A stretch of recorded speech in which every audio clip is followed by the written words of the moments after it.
बाबा जी अस्सलाम वालेकुम। ना बाबा जी की हाल है, ठीक हो? सेहत भी ठीक है? की बेचते हो?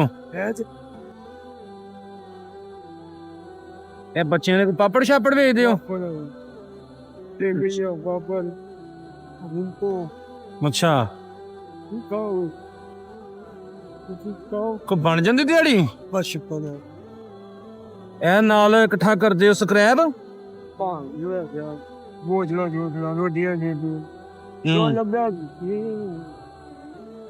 ਕਿੰਨੇ ਕੁ ਬਣ ਜਾਂਦੀ ਦਿਹਾੜੀ ਰੋਜ਼ ਦੀ?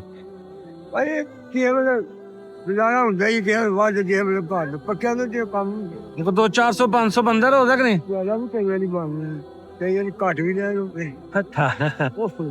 ਅੱਲਾ ਦੀ ਦੇਣ ਹੈ ਨਾ।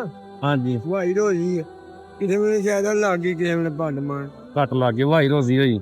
ਚਲੋ ਸਾਲਾ ਮੈਂ ਸਾਰਾ ਸਮਾਨ ਕਿੰਨਾ ਦਾ ਤੁਹਾਡਾ? ਜਿੰਨੇ ਹੋਣਾ ਕਿ 2025 ਸੇ ਲੋ ਹਾਂ ਇਹਨਾਂ ਦੀ ਨਾ ਯਾਰ ਜਿਹੜਾ 2000 ਜ਼ਰਾ ਦਾ 2000 ਦਾ ਹੁੰਦਾ ਸਮਾਨ।